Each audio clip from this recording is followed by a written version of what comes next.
Welcome to the deep dive. Ready to dive into some AI news? Always. Hit me with it. So, get this. A startup cloned another AI company, and they used AI to do it. No way. Seriously. Yeah, and it gets weirder. They then tried using ChatGPT to rewrite the open source license. It's like AI Inception or something. Whoa, that's kind of wild. Right. It makes you wonder, what does this even mean for, the law? Can you even do that? Honestly, this whole thing throws a wrench into the gears of intellectual property law. We're talking about software copying itself, maybe even bending the rules. It really makes you question if the law is ready for AI. It's like the wild west of tech out there. The article I read even painted this picture of a future with, AI writers creating content for AI readers. We're talking AI influencers with millions of bot followers. Heck, maybe even AI bosses and AI workers. It's funny you should say that. We're already seeing shades of that. Think about those AI-generated content farms, the websites pumping out Oh articles. yeah, those are getting more and more common. Right. And a lot of the time, you can't even tell if it's written by a human or not. They're just trying to game the system, manipulate what we see online. That's both fascinating and a little creepy, to be honest. I get it. It really highlights how important it's going to be able to think critically and really understand how media works in an AI-driven world. It's like we can't just trust everything we read online anymore. Exactly. We need to be more skeptical, especially as AI gets even more advanced. 100%. We need to realize that AI can be used for good, but it can also be used for bad. It's a tool, just like anything else. Okay, let's switch gears for a second and talk about self-driving cars. Sounds good. This article I read said the self-driving car market is huge. They're saying we could see way fewer accidents. What do you think? Are we about to see an autonomous vehicle revolution? Well, it's definitely moving fast. We're seeing a ton of progress with AI-powered navigation, real-time obstacle avoidance, even cars communicating with each other. Tesla and Waymo are really pushing the boundaries. It's not just cars, though, right? The article even mentioned AI being used in drones more and more. I'm just picturing those delivery drones finally learning how not to crash into my house. Wouldn't that be nice? And yeah, you're right. Drones are another area where AI is making big waves. Okay, so realistically, how far out are we from all this? Are we talking years before we're all riding around in self-driving cars? Or is it more like decades away? I'd say fully autonomous systems, the kind where you can just take a nap while your car drives you to work, that's probably still a few years away at least. But in the shorter term, like in the next few years, you'll probably see a lot of new cars come standard with advanced driver assistance systems. Delivery drones are probably going to become pretty common too. And I wouldn't be surprised if we see public transportation start using more autonomous features.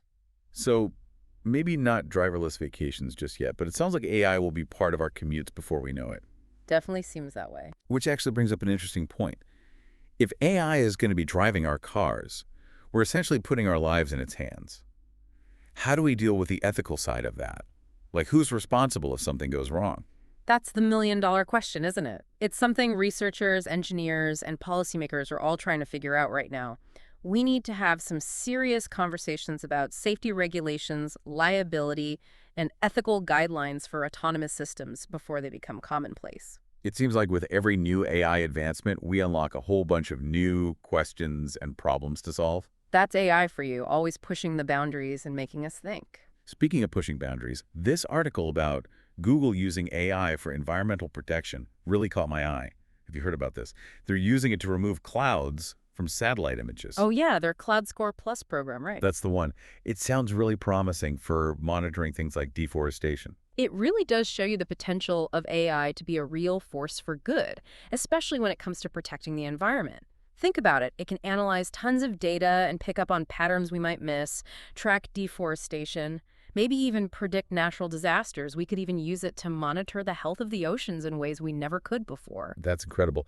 But I do remember the article mentioning a downside, something about Google's AI using a massive amount of energy. Ah, yes, the energy consumption issue. You're right, that is a concern. AI, particularly these large language models, require enormous amounts of computing power, which unfortunately means a pretty hefty carbon footprint.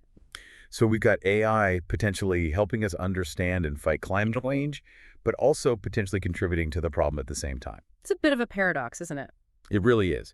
But it speaks to the broader point. We need to be smart about how we develop and use AI. We need to think about the possible downsides, the unintended consequences, not just what it allows us to do. Absolutely. We can't just get caught up in the excitement of it all. We have to be mindful of the bigger picture. So much to consider. Yeah. This deep dive is really making us think, wouldn't you say? That's the point. We're talking about some of the biggest, most important questions facing humanity today. It's exciting and a little scary all at the same time. So we've talked about AI potentially outsmarting us in the digital world, but what about our inboxes? Our Yeah, inboxes. remember how we were all promised that spam filters would be the end of spam? Oh, right. Yeah. Well, what about those really sneaky scams, the kind that almost tricks you?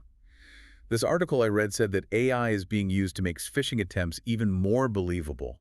Should we be worried? It's definitely something to keep an eye on. While AI can help filter out some spam, it can also be a powerful tool for scammers. So it's a double-edged sword. Exactly. We're seeing more and more advanced phishing attacks. Like this article mentioned one where AI was used to impersonate a Google support call. Wait, seriously, AI was making phone calls? Yep, and it was convincing enough to fool people into giving up their login info. That's scary. So instead of just watching out for typos and suspicious links, now we've got to worry about AI that can create messages that sound just like someone we trust. Pretty much. It makes it a lot harder to spot the fakes. So how do we even keep up with that? Well, the first step is awareness. Just knowing that these AI-powered scams are out there is huge. Beyond that, always be wary of any calls or messages you get out of the blue, even if they look like they're from a company you know. And if something feels off, always trust your gut.